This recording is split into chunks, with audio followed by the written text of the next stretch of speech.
इसी में हमारा नेक्स्ट टॉपिक आता है बेनिफिट्स ऑफ आसन for prevention of disease. Disease को प्रिवेंट करने में आसन के क्या क्या फायदे हो सकते हैं।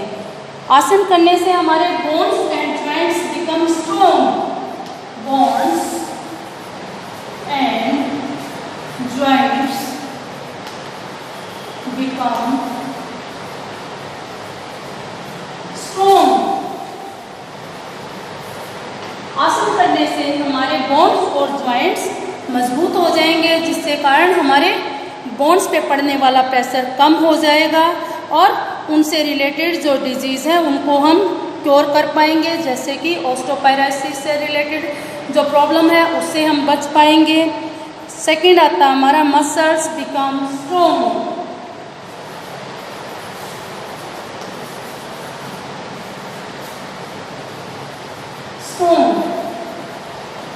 हमारी मसल का साइज बढ़ जाएगा और उनकी मजबूती यानी कि उनकी स्ट्रेंथ भी बढ़ जाएगी, जिसके कारण मसल्स क्रैम्प या मसल से होने वाली अदर जो डिजीज़ हैं वो कम हो जाएंगी। Circulation of blood become normal. हमारे ब्लड का सर्कुलेशन नॉर्मल हो जाएगा।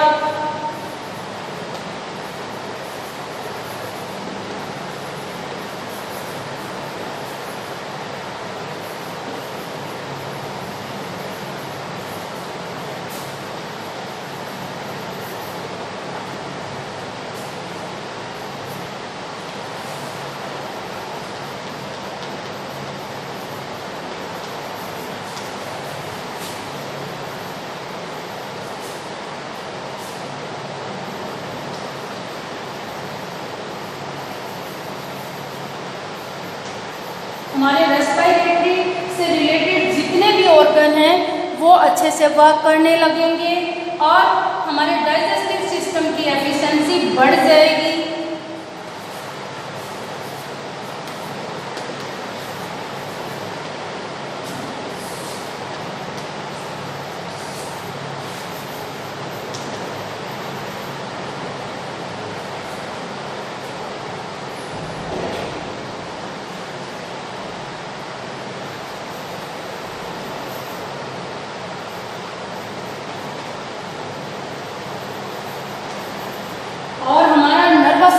भी अच्छे से काम करने लगेगा। Immune system is strengthen. हमारा जो इम्यून सिस्टम है वो भी स्ट्रेंथन हो जाएगा।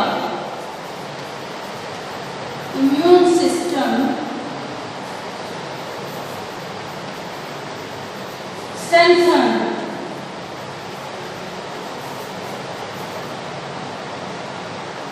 हमारा इम्यून सिस्टम है बीमारियों से लड़ने की जो पावर है वो बढ़ जाएगी। इस तरह से हमें कम से कम आधा घंटा टाइम निकालकर सुबह या शाम आसन करने चाहिए। इसी पे आगे हमारे सिलेबस में 4 डिजीज हैं। वो पहले 5 थी लेकिन एक डिजीज कट गई है। वो डिजीज है ओबेसिटी। लाइफस्टाइल से related obesity. Number 2 diabetes. Number 3 asthma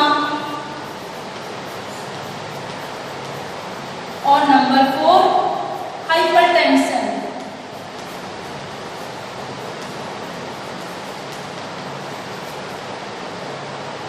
पांचवी डिजीज बैक पेन अब अपने सिलेबस में नहीं है क्योंकि कोविड के कारण हमारा सिलेबस कुछ छोटा हुआ है।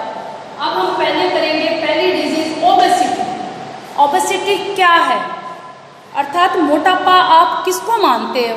अकॉर्डिंग टू WHO अगर हमारी BMI 18.5 से ज़्यादा है, 18.5 और से लेकर 24.9 से ज़्यादा है तो हम उस पर्सन को ओबेस मानेंगे, मोटा मानेंगे। 18.5 टू 24.9 अगर उसकी BMI है तो उस पर्सन का बॉडी मास इंडेक्स सही है अर्थात वो मोटा नहीं है। अगर उसकी BMI 24.9 से ज़्यादा है तो वो पर्सन मोटा है अर्थात उसको मोटापे से रिलेटेड कैटेगरी आगे अलग अलग होती हैं और 3 कैटेगरी हैं।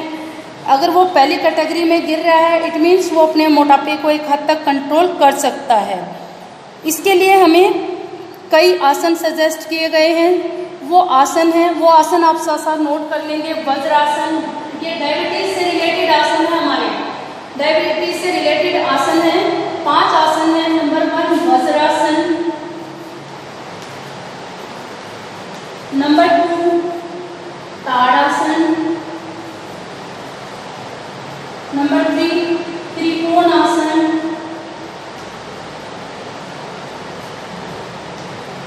नंबर 4 पादहस्तासन,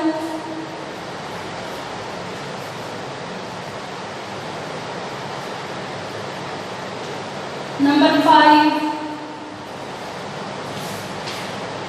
अर्धमत्स्येंद्र आसन, अर्धमत्स्येंद्र।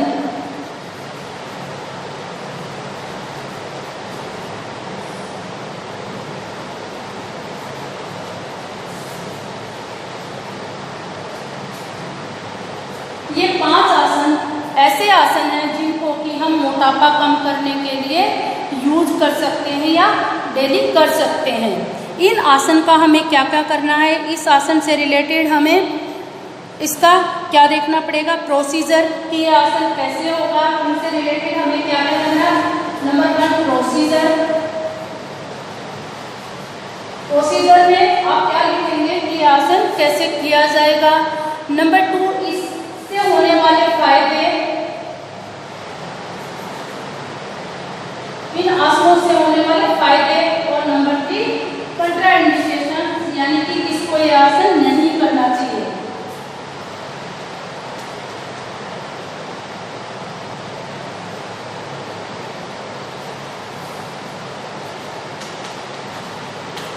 अब पहला आसन है हमारा वज्रासन। ये एक ऐसा आसन है जिसको कि हम खाना खाने के बाद भी कर सकते हैं। इसका प्रोसीजर है, इट इज ए मेडिटेटिव आसन।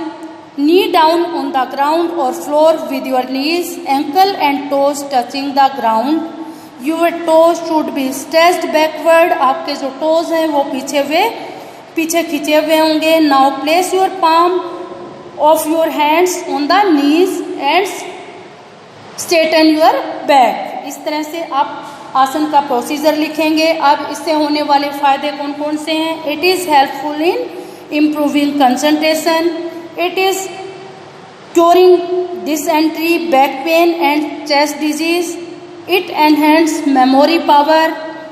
ये आसन मेमोरी पावर को बढ़ाने में भी हमारी मदद करेगा। It removes postural defect, postural defect यानी कि बैक से रिलेटेड जितने भी हैं उनको सही करेगा। इट इज़ द बेस्ट आसन for people suffering from sciatica and cervical. It helps in reducing hip fat, it strengthen the pelvic muscles. Now next padahastasana. Padahastasana में पहले आप सीधे खड़े होंगे और फिर हाथों को साइड से ऊपर ले जाते हुए नीचे अपने टोज को टच करने की कोशिश करेंगे, लेकिन जग के साथ नहीं, इजीली करेंगे। Bend forward until the fingers or palms of the hands touch the floor. Try to touch the knees with the forehead. Do not stand. Keep the knees straight. Exhale while bending forward. इसको करते समय आप सांस छोड़ते हुए नीचे झुकेंगे। इसको करने से हमें क्या क्या फायदे होंगे। It helps to eliminate excess belly fat, it improves digestion and reduce constipation, it makes the spine flexible and tones the nerves, it improves blood circulation. और ये आसन किस किस को नहीं करना चाहिए, जिसको सीवियर बैक पेन है उसको नहीं करना चाहिए, और प्रेग्नेंट वोमेन को ये आसन नहीं करना चाहिए। Next tadasana. Stand with your arms at your sides, then gently raise them and stand straight. इस आसन को करने से क्या क्या फायदे होंगे। It gives the belly a good stretch, it improves digestion, it relieves stress and anxiety, it enhances body posture, it helps in tightening the abdomen। और स्पेशली ये आसन बच्चों की हाइट बढ़ाने में भी हेल्पफुल होता है। It increase the capacity of the lungs, और ये आसन किसको नहीं करना चाहिए। इन केस ऑफ शोल्डर और नेक इंजरी, अगर आपके कंधे या नेक में कोई इंजरी है तो आपको ये आसन करने से बचना चाहिए, क्योंकि इसमें आपके शोल्डर पे भी प्रेशर आएगा और नेक पे भी। नेक्स्ट हमारा आता है अर्ध मत्स्येंद्र आसन। इसमें आप पहले प्रोसीजर बताएंगे कैसे होगा। The left heel is kept under the right thigh, यानी कि अपनी लेफ्ट जो हील, लेफ्ट आपकी जो हील है उसको राइट थाई के नीचे रखेंगे। And right leg is crossed over the left thigh. After that hold the right toe with left hand and turn your head and back to the right side. In this position move the trunk sideways, जिस तरफ आप rotate करना चाह रहे हैं उस तरफ rotate करेंगे। देन परफॉर्म द सेम आसन इन रिवर्स पोजिशन। अगर आपने पहले लेफ्ट साइड किया है तो उसके बाद राइट साइड करेंगे। इसको करने से क्या क्या फायदे होंगे। It elevates digestive elements, it regulates the secretion of adrenal and bile and this is recommended in yoga management of diabetes, जिसके कारण हमें डायबिटीज का मैनेजमेंट करने में भी फायदा मिलता है। It helpful in treating sinus, constipation, menstrual disorder, urinary tract disorder, etcetera. It keeps gallbladder and the protest gland healthy. It enhances the stretchability of back muscles. ये इसके फायदे हैं। और ये आसन किसको नहीं करना चाहिए। Women who are pregnant should avoid this आसन, या फिर जिसको पेप्टिक अल्सर, हार्निया है उसको भी आसन नहीं करना चाहिए, या फिर जिसको साइटिका और स्लिप डिस्क से रिलेटेड कोई प्रॉब्लम है उसको भी आसन नहीं करना चाहिए। ये थे हमारे कौन से आसन।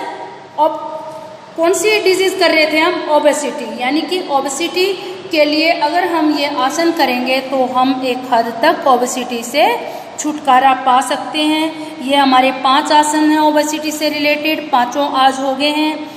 नाउ नेक्स्ट जो हमारी डिजीज़ है वो है डायबिटीज़। डायबिटीज़ हम कल करेंगे, इसलिए बच्चे आपको याद रखना है ओबेसिटी के आसन अलग हैं, डायबिटीज़ के अलग हैं, हाइपरटेंशन के आसन अलग हैं और अस्थमा के आसन अलग हैं। इसलिए आपको 5 आसन के नाम याद रखना है। वज्रासन, ताड़ासन, त्रिकोणासन, पादहस्तासन और अर्ध मत्स्येंद्र आसन। 5 आसन आपको अच्छे से पता लग गया है, इनका प्रोसीजर पता लग गया है, इनसे होने वाले फायदों के बारे में पता लग गया है, और ये आसन किसको नहीं करना चाहिए ये भी आपको पता लग गया है। इसलिए आप ये 5 आसन अच्छे से घर में करके देखेंगे ताकि आपको प्रोसीजर समझ आ जाए।